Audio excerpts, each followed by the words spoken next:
wilayah pantai barat Sumatera pernah menjadi jalur perdagangan yang sangat vital.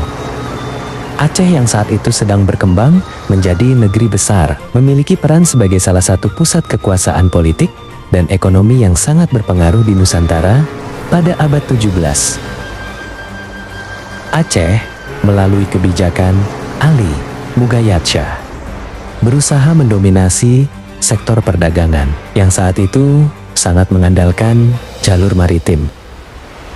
Beberapa bandar dagang yang berhasil Aceh kuasai yaitu Pedir, Pasai, Dalu, Aru, dan beberapa wilayah seperti Jambi, Johor, Indragiri, dan Palembang.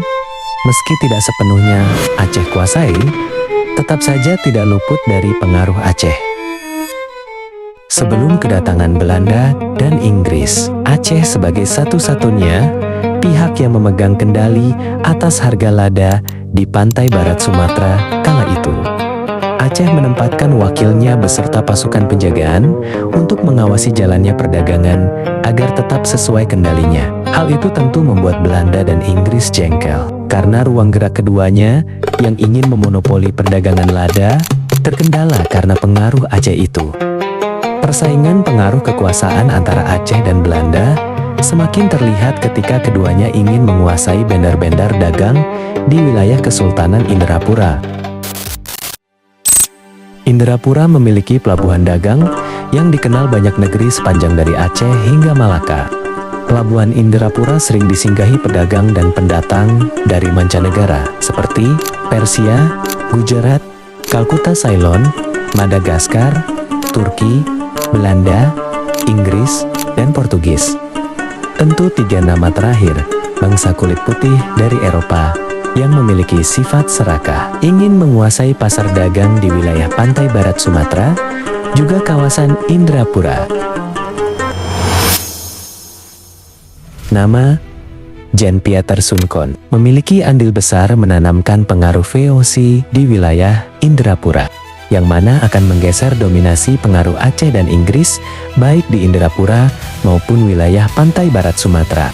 Meski Badan Dagang Belanda VOC dan Badan Dagang Inggris AIC terlibat perjanjian pada 17 Juli tahun 1619 yang mengharuskan mereka untuk bekerja sama di wilayah Asia.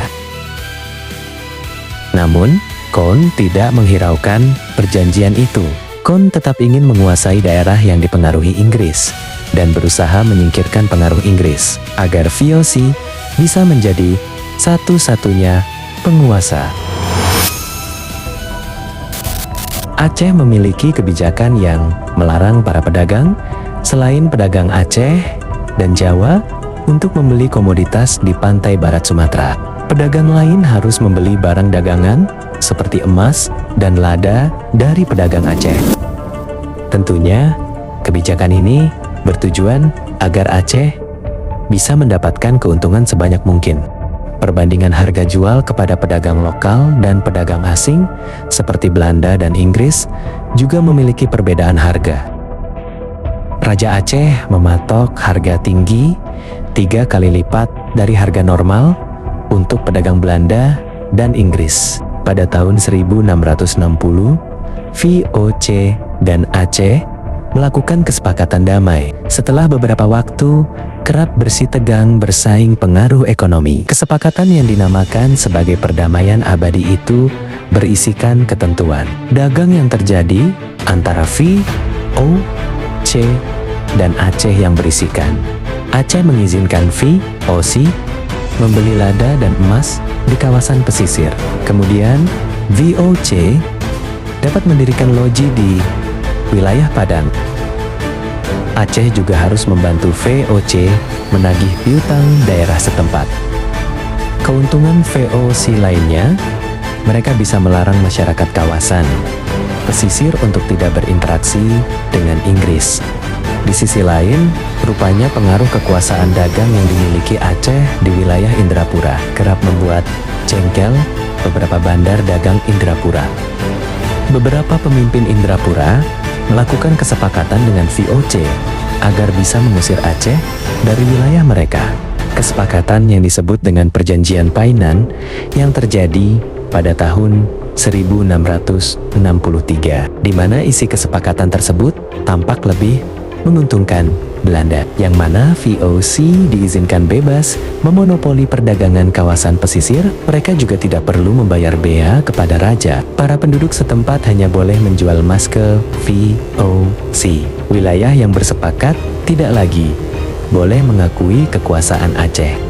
Sebagai balasan, Indrapura meminta perlindungan VOC dari segala penyerangan asing. Dan jika VOC melakukan pelanggaran dan kesalahan, sanksi untuk mereka tidak berlaku. Ironisnya, pemimpin tertinggi Kesultanan Indrapura, Sultan Firmansyah sebelum kematiannya pernah berpesan untuk penerusnya agar berhati-hati dengan VOC karena mereka biang terjadinya segala huru-hara, melakukan monopoli perdagangan yang dapat membuat Indrapura hancur.